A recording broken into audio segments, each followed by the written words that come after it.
ವೀಕ್ಷಕರೆಲ್ಲರಿಗೂ ದೈನಿಕ ರಾಶಿ ಫಲ ವಿಶೇಷ ಕಾರ್ಯಕ್ರಮಕ್ಕೆ ಸ್ವಾಗತ. ಇವತ್ತಿನ ಈ ವಿಡಿಯೋದಲ್ಲಿ ನಾವು ವರ್ಷ 2025ರ ಆಗಸ್ಟ್ ತಿಂಗಳಿನ 13ನೇ ತಾರೀಕಿನ ದಿನ ಕುಂಭ ರಾಶಿಯ ಫಲಗಳನ್ನು ತಿಳಿದುಕೊಳ್ಳಲಿದ್ದು, ಈ ದಿನ ಕುಂಭ ರಾಶಿಯ ಜಾತಕದವರ ಪಾಲಿಗೆ ಹೇಗೆ ಸಾಬೀತಾಗಲಿವೆ, ಈ ದಿನ ಗ್ರಹ ನಕ್ಷತ್ರಗಳ ಸ್ಥಿತಿಗತಿಗಳೇನು ಮತ್ತು ಇಲ್ಲಿ ಉಂಟಾಗಲಿರುವ ಯೋಗಗಳ್ಯಾವುವು, ಈ ಯೋಗಗಳ ಪ್ರಭಾವ ನಿಮ್ಮ ಮೇಲೆ ಹೇಗೆ ಕಾಣಿಸಿಕೊಳ್ಳಲಿದೆ, ಜತೆಗೆ ಈ ದಿನಗಳಂದು ನೀವು ಹೊಂದಿರಬೇಕಾದ ಎಚ್ಚರಿಕೆ ಏನು ಅನ್ನೋದೆಲ್ಲವನ್ನ ವಿಸ್ತಾರ ರೂಪದಲ್ಲಿ ಇಲ್ಲಿ ತಿಳಿದುಕೊಳ್ಳೋಣ. ಮಾಹಿತಿ ತಿಳಿದುಕೊಳ್ಳುವುದಕ್ಕೂ ಮುನ್ನ ನಮ್ಮ ವಿನಂತಿ ಎಂದರೆ, ನೀವಿನ್ನೂ ನಮ್ಮ ಚಾನೆಲ್ ಸಬ್ಸ್ಕ್ರೈಬ್ ಮಾಡಿಲ್ಲವೆಂದರೆ ದಯವಿಟ್ಟು ಈಗಲೇ ನಮ್ಮ ಚಾನೆಲ್ ಅನ್ನು ಸಬ್ಸ್ಕ್ರೈಬ್ ಮಾಡಿ. ಹಾಗೆ ನಿರಂತರ ವಿಡಿಯೋ ಅಪ್ಡೇಟ್ಸ್ಗಳಿಗಾಗಿ ಪಕ್ಕದ ಬೆಲ್ ಐಕಾನ್ ಕ್ಲಿಕ್ ಮಾಡಿ. ವೀಕ್ಷಕರೇ, ದೈನಿಕ ರಾಶಿ ಫಲಗಳನ್ನು ತಿಳಿದುಕೊಳ್ಳುವುದಕ್ಕೂ ಮುನ್ನ ಈ ದಿನ ಗ್ರಹ ನಕ್ಷತ್ರ ತಿಥಿಗಳ ಮಾಹಿತಿ ಮತ್ತು ಯೋಗಗಳ ಕುರಿತು ನೋಡೋಣ. ಈ ದಿನವು ಬುಧವಾರದ ದಿನವಾಗಿರಲಿದ್ದು, ಶ್ರಾವಣ ಮಾಸದ ಕೃಷ್ಣ ಪಕ್ಷದ ಚೌತಿಯ ತಿಥಿ ಇರಲಿದೆ. ಚೌತಿ ತಿಥಿಯು ಈ ದಿನ ಬೆಳಿಗ್ಗೆಯ 6:35 ಇರಲಿದ್ದು, ನಂತರದಲ್ಲಿ ಪಂಚಮಿ ತಿಥಿ ಪ್ರಾರಂಭವಾಗಲಿದೆ. ಜತೆಗೆ ಈ ದಿನ ಬೆಳಿಗ್ಗೆಯ 10:32 ಉತ್ತರ ಭಾದ್ರ ನಕ್ಷತ್ರದ ಗೋಚರವಿರಲಿದ್ದು, ನಂತರದಲ್ಲಿ ರೇವತಿ ನಕ್ಷತ್ರದ ಗೋಚರ ಪ್ರಾರಂಭವಾಗಲಿದೆ. ಜತೆಗೆ ಈ ದಿನ ಮಧ್ಯಾಹ್ನದ 4:05 ಧೃತಿ ಹೆಸರಿನ ಯೋಗ ಇರಲಿದ್ದು, ನಂತರದಲ್ಲಿ ಶೂಲ ಹೆಸರಿನ ಯೋಗ ಪ್ರಾರಂಭವಾಗಲಿದೆ. ಇನ್ನು ಚಂದ್ರದೇವನು ಈ ದಿನ ಮೀನರಾಶಿಯಲ್ಲಿ ಗೋಚರಿಸಲಿದ್ದೆ, ಅದೇ ಸೂರ್ಯದೇವನು ಈ ದಿನ ಕರ್ಕರಾಶಿಯಲ್ಲಿ ಗೋಚರಿಸಲಿದ್ದಾನೆ. ಇನ್ನು ಈ ದಿನದಂದು ಅಭಿಜಿತ್ ಮುಹೂರ್ತ ಯಾವುದೂ ಇಲ್ಲ. ಇದು ಈ ದಿನದ ಗ್ರಹ ನಕ್ಷತ್ರ ತಿಥಿಯ ಕುರಿತಾದ ಮಾಹಿತಿಯಾಗಿದ್ದು, ಇದರ ಆಧಾರದ ಮೇಲೆ ನಿಮ್ಮ ದಿನಚರಿಯಲ್ಲಿಯೂ ಬದಲಾವಣೆ ಕಂಡು ಬರಲಿದೆ. ಇನ್ನು ಈಗ ಈ ದಿನದ ಕುಂಭ ರಾಶಿಯ ಫಲಗಳ ಕುರಿತು ನೋಡುವುದಾದರೆ, ನಿಮ್ಮ ಪ್ರಚಂಡ ಬೌದ್ಧಿಕ ಸಾಮರ್ಥ್ಯ ಅಂಗವೈಕಲ್ಯದ ವಿರುದ್ಧ ಹೋರಾಡಲು ಸಹಾಯ ಮಾಡುತ್ತದೆ. ಕೇವಲ ಸಕಾರಾತ್ಮಕ ಆಲೋಚನೆಗಳ ಜೊತೆ ಮಾತ್ರ ನೀವು ಈ ಸಮಸ್ಯೆಯ ವಿರುದ್ಧ ಹೋರಾಡಬೇಕು. ರಾತ್ರಿಯ ವೇಳೆಯಲ್ಲಿ ಇಂದು ನೀವು ಹಣದ ಪ್ರಯೋಜನವನ್ನು ಪಡೆಯುವ ಪೂರ್ತಿ ಸಾಧ್ಯತೆ ಇದೆ, ಏಕೆಂದರೆ ನಿಮ್ಮ ಮೂಲಕ ಕೊಟ್ಟಿರುವ ಹಣ ಇಂದು ನಿಮಗೆ ಮರಳಿ ಸಿಗಬಹುದು. ಸಂಗಾತಿ ಕಾಳಜಿ ತೋರಿಸುತ್ತಾರೆ.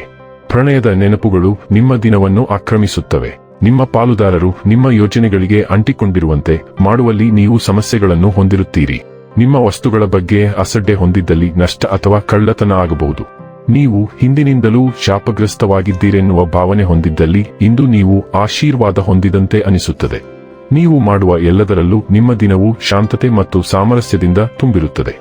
ಯಾವುದೇ ವಾಗ್ವಾದವು ನಿಮ್ಮನ್ನು ತೊಂದರೆಗೊಳಿಸುವ ಶಕ್ತಿಯನ್ನು ಹೊಂದಿರುವುದಿಲ್ಲ. ವಾಸ್ತವವಾಗಿ ನಿಮ್ಮ ಕೆಲಸದ ಸ್ಥಳದಲ್ಲಿ ಅಂತಹ ಪರಿಸ್ಥಿತಿ ಉದ್ಭವಿಸಬಹುದು, ಅಲ್ಲಿ ನೀವು ಶಾಂತಗೊಳಿಸುವ ಪ್ರಭಾವ ಬೀರುತ್ತೀರಿ. ನೀವು ಕೆಲವು ಮನೆ ಸುಧಾರಣೆ ಯೋಜನೆಯನ್ನು ಸಹ ತೆಗೆದುಕೊಳ್ಳಬಹುದು, ಅಥವಾ ನಿಮ್ಮ ಮನೆಯಲ್ಲಿನ ಉದ್ವಿಗ್ನತೆಯನ್ನು ಶಾಂತಗೊಳಿಸಲು ಮತ್ತು ನಿಮ್ಮ ಸಂಬಂಧಗಳಲ್ಲಿನ ಆಧಾರವಾಗಿರುವ ಪ್ರವಾಹಗಳನ್ನು ವಿಂಗಡಿಸಲು ಕೆಲಸ ಮಾಡಬಹುದು. ಆರೋಗ್ಯ ಮತ್ತು ಸ್ವಾಸ್ಥ್ಯ ಬಗ್ಗೆ ತಿಳಿದುಕೊಳ್ಳೋಣ. ನೀವು ನಿಮ್ಮ ತೂಕದೊಂದಿಗೆ ಹೋರಾಡುತ್ತಿದ್ದರೆ ಇಂದು ನೀವು ಕೆಲವು ಸಕಾರಾತ್ಮಕ ಫಲಿತಾಂಶಗಳನ್ನು ನೋಡಲಿದ್ದೀರಿ. ಆರೋಗ್ಯಕರ ಆಹಾರ ಮತ್ತು ವ್ಯಾಯಾಮದ ನಿಯಮವನ್ನು ಪ್ರಾರಂಭಿಸಲು ಇದು ಉತ್ತಮ ಸಮಯ. ನಿಮ್ಮ ಆರೋಗ್ಯ ಅಭ್ಯಾಸಗಳ ಬಗ್ಗೆ ನಿಮ್ಮ ಹತ್ತಿರವಿರುವ ಯಾರೊಬ್ಬರ ಸಹಾಯ ಮತ್ತು ಸಲಹೆಯನ್ನು ಪಡೆದರೆ ಯಶಸ್ಸಿನ ಸಾಧ್ಯತೆಗಳು ಹೆಚ್ಚಿರುತ್ತವೆ. ನೀವು ಇಂದು ಶಕ್ತಿಯಿಂದ ತುಂಬಿರುತ್ತೀರಿ ಮತ್ತು ಹೊಸ ಆಶಾವಾದವನ್ನು ಅನುಭವಿಸುವಿರಿ. ಡೈಲಿ ಲವ್ ಮತ್ತು ರಿಲೇಶನ್ಶಿಪ್ ಬಗ್ಗೆ ತಿಳಿದುಕೊಳ್ಳೋಣ. ನಿಮ್ಮ ಪ್ರಣಯ ಜೀವನವು ರೋಮಾಂಚಕ ಮತ್ತು ಪೂರ್ಣ ಸಾಮರ್ಥ್ಯದಿಂದ ಕೂಡಿರುತ್ತದೆ. ನಿಮ್ಮ ಸಂಭಾಷಣೆಗಳು ಗಾಢವಾಗುತ್ತಿದ್ದಂತೆ ಅಗಾಧವಾದ ಭಾವನೆಗಳು ಉದ್ಭವಿಸಬಹುದು. ನಿಮ್ಮ ಬಂಧಕ್ಕೆ ಹೃತ್ಪೂರ್ವಕ ಸ್ಪಷ್ಟತೆಯನ್ನು ತರುತ್ತವೆ. ನಿಮ್ಮ ಮತ್ತು ನಿಮ್ಮ ಸಂಗಾತಿಯ ನಡುವಿನ ಬೆಳವಣಿಗೆಯನ್ನು ಬೆಳೆಸಲು ಬುದ್ಧಿವಂತಿಕೆ ಮತ್ತು ಮುಕ್ತತೆಯನ್ನು ಬಳಸಿಕೊಂಡು ನಿಮ್ಮ ಸಂಪರ್ಕದಲ್ಲಿ ವೈವಿಧ್ಯತೆಯನ್ನು ಪರಿಚಯಿಸಲು ನೀವು ಸ್ಫೂರ್ತಿ ಪಡೆಯುತ್ತೀರಿ. ಉದಾರ ಮನೋಭಾವವು ಅನ್ಯೋನ್ಯತೆಯನ್ನು ಹೆಚ್ಚಿಸುತ್ತದೆ. ನಿಮ್ಮ ಪ್ರೇಮಿಯ ದುರ್ಬಲತೆಗಳಿಗೆ ಸಹಾನುಭೂತಿಯನ್ನು ತೋರಿಸುವಾಗ ಬಯಕೆಯನ್ನು ಭಾವನಾತ್ಮಕ ನಿಕಟತೆಯಾಗಿ ಪರಿವರ್ತಿಸಲು ಸಹಾಯ ಮಾಡುತ್ತದೆ. ವೃತ್ತಿ ಮತ್ತು ಹಣ ಬಗ್ಗೆ ತಿಳಿದುಕೊಳ್ಳೋಣ. ಚಟುವಟಿಕೆಗಳು ಮತ್ತು ಸಾಧನೆಗಳೊಂದಿಗೆ ನಿಮ್ಮನ್ನು ಬೆಂಬಲಿಸಲು ಇದು ಒಳ್ಳೆಯ ಸಮಯ ಮತ್ತು ನೀವು ಹಾದಿಯಲ್ಲಿ ಮೊದಲಿಗರು ಎಂಬ ಸಾಧನೆಯ ಭಾವನೆಯೊಂದಿಗೆ ನಿಮ್ಮನ್ನು ಸಬಲಗೊಳಿಸುತ್ತದೆ. ಆದ್ದರಿಂದ ಹೊಸ ಯೋಜನೆಯಾಗಲಿ ಅಥವಾ ಹೊಸ ಉದ್ಯೋಗಾವಕಾಶವಾಗಲಿ ಹೊಸದಾಗಿ ಪ್ರಾರಂಭಿಸಲು ಇದು ಸೂಕ್ತ ಸಮಯ. ನಿಮ್ಮ ಅಂತಿಮ ಗಮ್ಯಸ್ಥಾನವನ್ನು ತಲುಪುವವರೆಗೆ ಈ ಶಕ್ತಿಯನ್ನು ಉಳಿಸಿಕೊಳ್ಳಲು ಪ್ರಯತ್ನಿಸಿ. ಇನ್ನು ಕೊನೆಯದಾಗಿ ಈ ದಿನ ಮಾಡಿಕೊಳ್ಳಬೇಕಾದ ಉಪಾಯಗಳ ಕುರಿತು ನೋಡುವುದಾದರೆ, ಯಶಸ್ವಿ ವೃತ್ತಿಪರ ಜೀವನಕ್ಕಾಗಿ ರಾತ್ರಿಯಿಡೀ ನೆನೆಸಿದ ಬಾದಾಮಿಗಳನ್ನು ಹಂಚಿಕೊಳ್ಳಿ ಮತ್ತು ತಿನ್ನಿರಿ. ವೀಕ್ಷಕರೇ, ಇದಾಗಿತ್ತು ಕುಂಭ ರಾಶಿಯ ಜಾತಕದವರ ದೈನಿಕ ರಾಶಿ ಫಲದ ಮಾಹಿತಿ ಇಷ್ಟವಾದರೆ ವಿಡಿಯೋವನ್ನು ಲೈಕ್ ಮತ್ತು ಶೇರ್ ಮಾಡಿ.